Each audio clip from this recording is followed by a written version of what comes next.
Amigas y amigos, ¿dónde estaban ustedes? ¿Dónde estabas tú el 19 de septiembre de 1985? ¿Dónde estabas el 19 de septiembre del 2017? En el 85 yo todavía estaba en la prepa, en San Cristóbal de las Casas.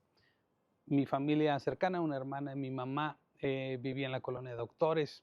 Su edificio se dañó. Me acuerdo mucho de aquella tragedia, una tragedia que conmovió a México entero. Pero en 2017 a muchos de nosotros nos tocó vivirlo no solo aquí en la Ciudad de México, sino también en Morelos, en Guerrero, en Chiapas, en Puebla. Y la tragedia nos volvió a unir como mexicanos. En las tragedias como las que ocurren en los terremotos es cuando sale el espíritu mexicano. La gente tiene esta vocación de la solidaridad, de la compasión por el otro. Nadie le pregunta al otro, o hasta entonces en el 17 nadie le preguntaba a otro, oye, ¿qué ideología tienes? ¿Qué gustos tienes? ¿Qué tipo de persona eres para ver si te ayudo o no? Ese espíritu de solidaridad tan mexicano lo seguimos conservando aún con todo y la polarización. Pero miren, hay algo que sí vino a romper la unidad de México después de esa tragedia. Dos cosas muy específicas que vale la pena recordar. Una de ellas es que se creó en el 2017 un fideicomiso, el fideicomiso por los demás. Se llamó y lo creó un personaje eh, que ya está fuera de la escena pública, pero sigue vigente, que se llama Manuel López Obrador, y que recolectó en aquella ocasión 78.8 millones de pesos. Le pidió a la gente dinero, según él, para los damnificados de los terremotos. No llegó un centavo de ese dinero a la gente.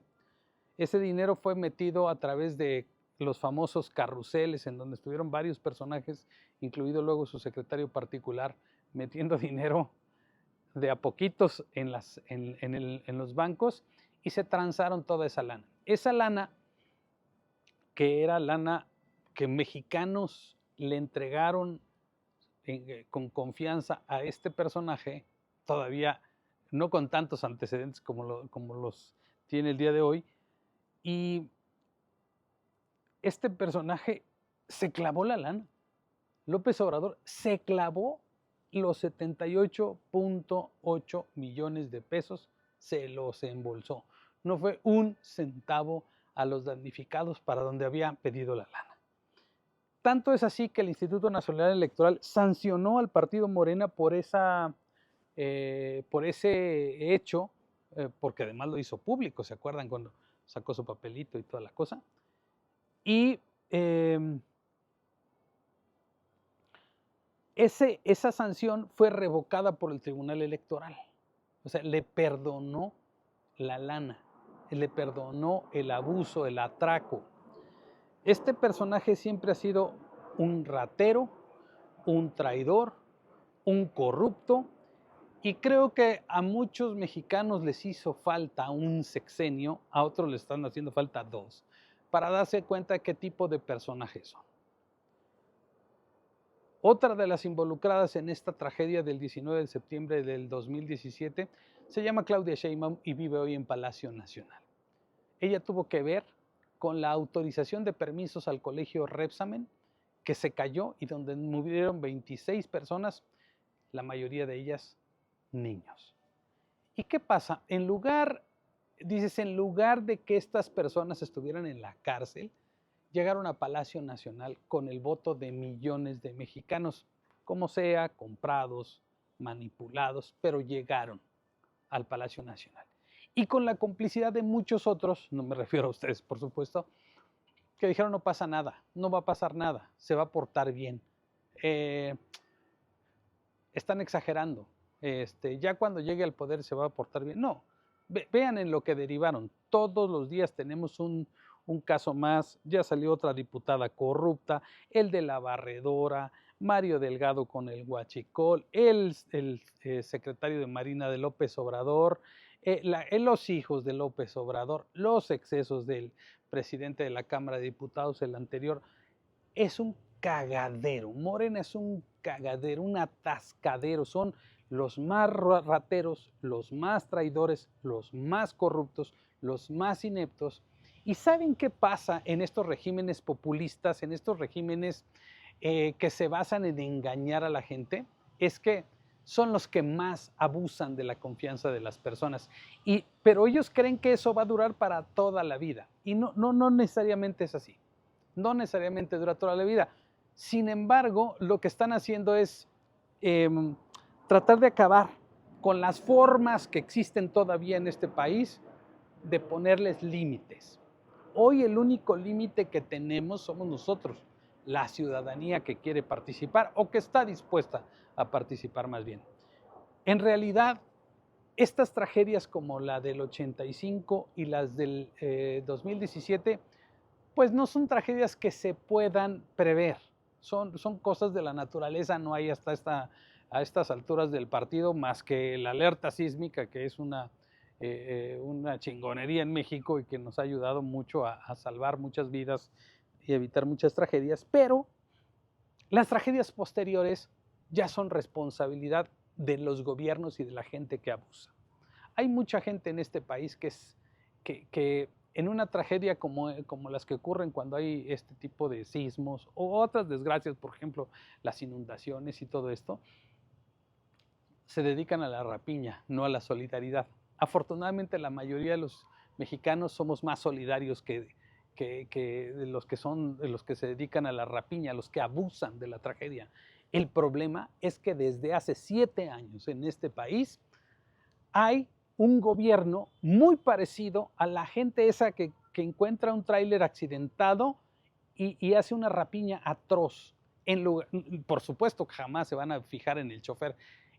Toman lo que no es suyo si tienen oportunidad. Bueno, eso es lo que nos gobierna ahora, la rapiña, el abuso, el gandallismo, el aplastar al otro, en chingarse lo que puedan, en atascarse hasta que no les quepa y todavía más. Yo creo que los verdaderos valores de la ciudadanía en México no tienen nada que ver con estos. Sí, claro que hay mucha gente gandalla, mucha gente tranza, mucha gente ratera, pero habemos muchísimos más que somos la gente que no le niega la ayuda a una persona que encuentra en desgracia. No somos eso.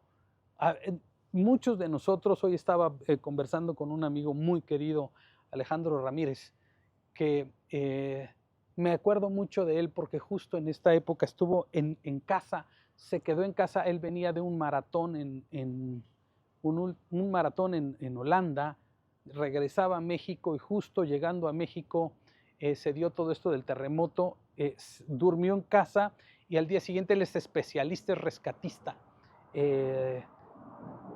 Y me acuerdo que le presté un chaleco de la UNAM, yo trabajaba en la UNAM, y con el casco que usaba para el ciclismo, con estos ultramaratones que son de ciclismo, natación y carrera, se fue al multifamiliar de Tlalpan a trabajar ahí, a rescatar personas.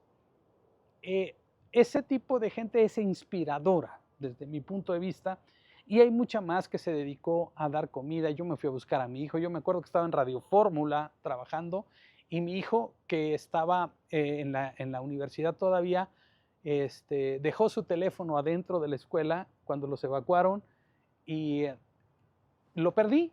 Entonces me fui a buscarlo y lo que él hizo fue mandarme un mensaje horas después a través de otra persona para decirme que se había ido a rescatar personas también allá en la colonia Condesa, Roma, ahí cerca del Parque México. Y fue una cosa atroz, pues, en ese momento para un joven, ¿no? Cada vez que encontraban personas, llamaban a la gente del ejército para que fueran ellos quienes los recogieran, pero en los objetos que van apareciendo de un edificio derrumbado, es donde está realmente. Eso es lo que transforma a las personas en gente de bien o las transforma en su verdadera naturaleza. Y eso es lo que pasó con López Obrador. Es decir, el poder exacerbó la mierda que traía en las entrañas, esa maldad que trae para hacer tanto daño, para engañar a tanta gente, para sacar lo más podrido de su ser y tener al país como en la circunstancia que la tenemos hoy. Hace falta ese tipo de solidaridad en México, hace falta que en esta tragedia que está viviendo el país, en esta tragedia democrática, esta tragedia de violencia, en esta tragedia de salud, de educación, en todos los aspectos, hace falta esa solidaridad y esa unidad tan mexicana. Esa es la que tenemos que rescatar de nuestros corazones, dejar las divisiones y tratar de rescatar a este país. Como salimos en el 19 de septiembre del 85, y quienes salimos en el 17 a rescatar, a ayudar, a ver cómo hacíamos algo por este país. Se los dejo de reflexión. Eso es lo que le hace falta a este país, tan dolido, tan sentido, ¿sí? Ese sismo se llama Morena y sigue moviendo al país y lo sigue derrumbando. Rescatemos este país. Eso es lo que yo les pido. Les recuerdo que este sábado a las 10 de la mañana es la asamblea del distrito 5 de Tlalpan, Xochimilco, que va a ser en la calle 20 de noviembre, número 515, Salón Venecia, entre las estaciones del tren ligero La Noria y Huichapan. Ahí nos vemos, es mi distrito, el distrito 5, ahí voy a estar yo. Y quien quiera ir de la zona, por ahí cerca, ahí es su distrito, pues ahí nos vemos y con gusto nos saludamos. Si quieres contribuir con este canal, aquí abajo están las cuentas, ayúdame a compartir, ponle like, suscríbete a este canal. Muchas gracias y por ahí nos vemos.